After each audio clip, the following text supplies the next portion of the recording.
Please give a very warm welcome to Director Linda Ohama.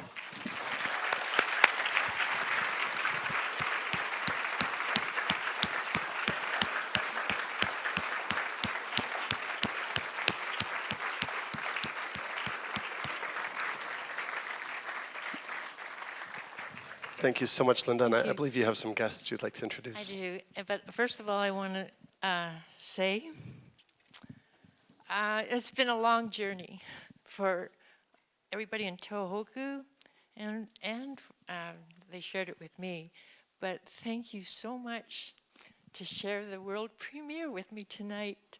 This is the very first screening outside of TOHOKU. Only the victims have seen this film. So thank you for having us here and sharing it. And we have...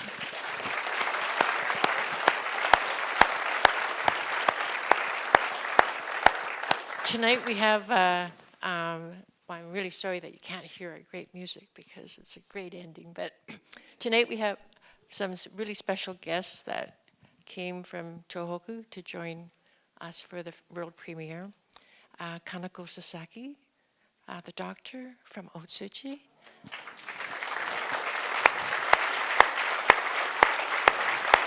Kanako.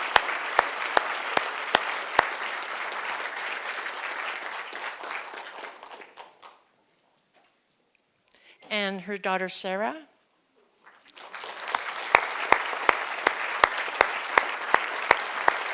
Who found it hard to be alive, keep herself alive through all that.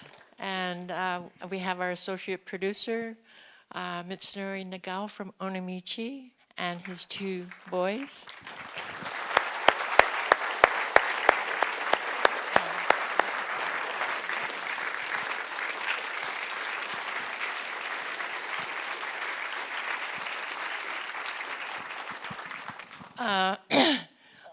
So many remarkable people helped make this film in front and behind the scenes. They're so cute. Do you want to say who you are? You're Kosuke Nagao. And how old are you? 11. 名前? Keisuke Nagao. And 何歳ですか?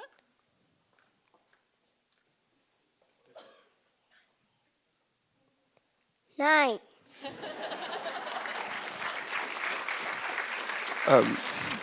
And Sera is now an English teacher of small children, newborn to kindergarten age. She teaches newborns. Fantastic, Sarah. Before we ask some questions from myself and the audience, we have a special presentation here from someone you know very well, Linda. For those of you who don't know in the audience, this is Linda's hometown, and she now lives in Vancouver, but we're thrilled that she returned to Calgary in her hometown here to share this film, and there's a special presentation here from some special people to her.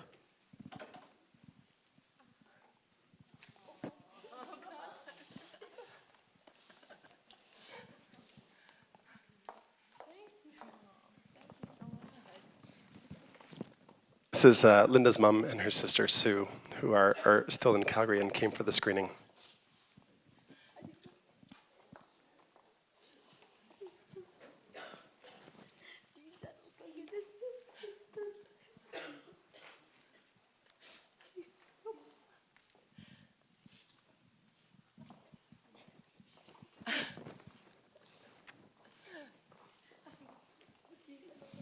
Well, it's really special having coming back to Alberta for this, but it's extra special to come back to my family with this. Because I'm a mother and a grandmother. And part of the reasons why I stuck it out for so long out there, some days I just wanted to give up. It was my family. Because I wanted to do something to show everybody what was happening to real people in there. And it needed to be told. I mean, people like Kanako and children that are this age, like Jushi. But thank you, Mom. Thank you, Sue. Thank you. All to all my sisters here today. Bacco, Elaine. Thank you. It's incredibly special for us as a festival to have moments like this, but I want to ask you, Linda, first, before we take questions from our audience and our guests. You grew up in Canada, you have a history here, but you're very much connected to your ancestors in a country that you never lived in. Can you talk about, in the making of a film, knowing how to make a universal film that would speak of one culture to another and would get to those very universal human stories and emotions? Well, I think there's only one way to cry. There's only one way to love. There's only one way to laugh. We all do it the same way. It doesn't take language. It doesn't take what country or what religion you are. It just takes you, your heart, and who you are. And I think that's the magic. And I want to say that everything in life is connected, because we met in Japan without, I didn't know that, but I found out later. But this obi is from Onamichi, my grandmother's hometown. And my grandmother's the reason why I went to Japan in the first place 17 years ago, to make Obachan's garden. But the obi is older than my grandmother was. It's like 150 years old. And the people in Onamichi, I received it from someone very special in Onamichi, their grandmother. Is there something about, I found I was very young when I went to Japan, but going to a place where there were, nothing I looked at was younger than the country I came from. And it was something for me to experience a country that everything felt like it had been there forever. And is that something that still connects you, that you feel this connection to knowing that Japan will be there forever no matter what happens? Well, it won't be, there's nothing in this world that'll be there forever if we don't take care of it. Not even Japan, I'm afraid to say. So what we have to do as human beings is look after what we have. Whatever you have, how simple it is, how extravagant it is, it doesn't matter. Treasure it and feel thankful and grateful. And don't just take it for granted. Because I think that's what happened in Japan, in Fukushima, is that, well, not the Fukushima people, but a lot was taken for granted at the expense of life and of people and nature. I'd like to take some questions from our audience. If anybody has questions, raise your hand. Let's start on that side. Please go ahead. I had the feeling that very strong spiritual values were expressed throughout the movie, and there was a yoga teacher, samurai warrior, even the wedding chapel. Was this what you were drawn to, or were you picking up on the culture itself? It wasn't what I was drawn to intentionally, but it is something that drew me. And it's something that was repeated over and over and over and over by the survivors. I mean, even take Kanako, for example. It's her grandparents. The other day she said maybe the reason why her grandparents died earlier was to save her from the tsunami. I mean, this is a different way to think about life and death. But I think that's the common thread of people who have gone through something like this. We have other questions from the audience. I'd like to ask you, Linda, you end the film with cherry blossoms floating, which in Japan have incredible significance, but maybe for a Canadian audience, they don't maybe appreciate it in the same way. Is that something as a Japanese Canadian you're thinking about in making the film, of those aspects of symbolism that may have more meaning for one audience than another? Well, the samurai that walked down the street of Odaka, Minamisoma, which is like maybe, I don't know, maybe 8 kilometers away from the nuclear plant. And when I took him there, he was at first limping like this, because the armor's really heavy. And then as he came closer to camera, he became more upright. And he explained, I mean, his eyes were full of fire. And he explained that the samurai spirit that was within him was starting to rise, and he was feeling that, like, his battle. And it was a new battle. It was not against like another tribe or other samurai. It was the invisible for for the future of his culture and his family. And I asked him, like, what did he feel like? And he said, I saw the cherry blossoms falling. And that's the ultimate death of a samurai.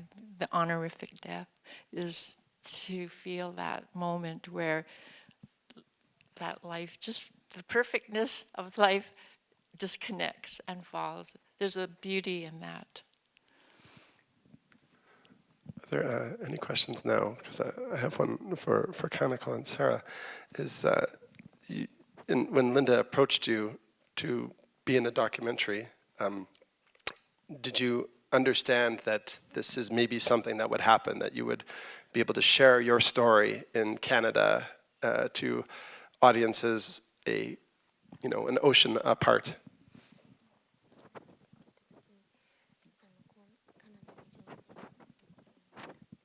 Well, first of all, tell how it was before, how we met. It wasn't because of this. リンダさんが、大槌に来た時に、自分が撮られるとか全然そんなこと思ってなくて、自分自身が家とか大槌とかを残したいのに自分がカメラのシャッターを押せなかったですね。その中でリンダさんと出会って、娘からリンダさんが大槌に行くからって言われました。その時にリンダさんは実際東北を見て、私はカメラのシャッターを押せないって私に言ったんです。でも私はリンダ、あなたプロでしょって、自分が押せないからプロだからあなたが押してって無理押ししました。でもこんなカナダに自分が来るなんても思ってなかったし、こんなすごいことになると思ってなかったし、リンダさんの家族があんなすごい地震の時に日本に東北によこしてくれたことを感謝してますし、本当に皆さん、世界中の皆さんにカルガリーでこんなことをしてくれるって全然思ってもいませんでした。ありがとうございます。So she said she didn't expect it that this will happen, and then the first time she met with Linda was in Otsuchi, and she were going to take.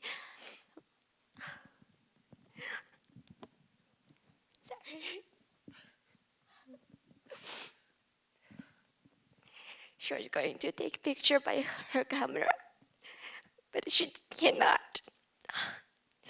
Then she know that Linda will visit Otsuchi. Then she thought, finally we can take the picture of our house. But at that time, Linda said she could not, because she were not from Tohoku. She were not even in Japan, from Japan. So she said she didn't have a right to have camera in such a disaster. But my mom forced you to take the camera, and she said, we're so glad to have here. And Linda's family was so sorry for that. Even in such a difficult time, we forced her to come to Otsuchi and spend such a long days. But we also thank you for all to come here today. It says thank you so much for your support until today. That's all. Sorry.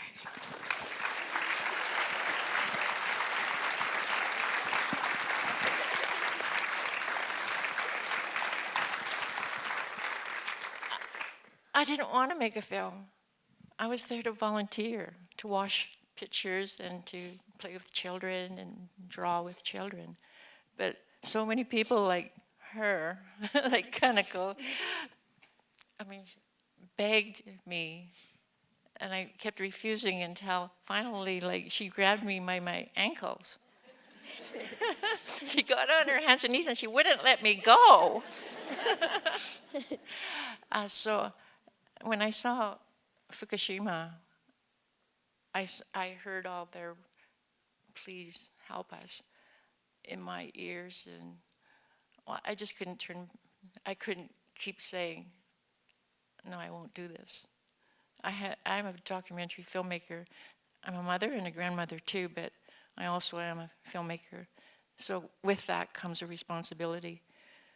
And whether it's hard or easy or whatever, it's a responsibility for just being that. I want to thank all of you for sharing this incredible film with us this evening. To you, Linda, Kanako, Sera, all of our guests, thank you so much for coming to Calgary for this screening. I want to remind everybody here to vote for the Audience Award. It's an incredible honor. Please vote for, that so we they can- can go home to Tohoku and give everybody something to cheer about. Because she lives in a refugee camp yet in a cassette. Her town has no homes yet. So vote, and she can take it home and say, hey, they liked us, they understood us, they love us. This was the premiere tonight. We have a repeat screening of it tomorrow. Tell your friends, tell your neighbors, get the word out that we want as many people to see this film as possible. And I believe Linda does have DVDs of the film. If you're interested in approaching her, and if you're interested in talking with anybody, I'm sure they'd be happy to take photographs or speak with you outside of the cinema in the lobby. So thank you all so much for coming, and thank you very much. Arigatou gozaimasu.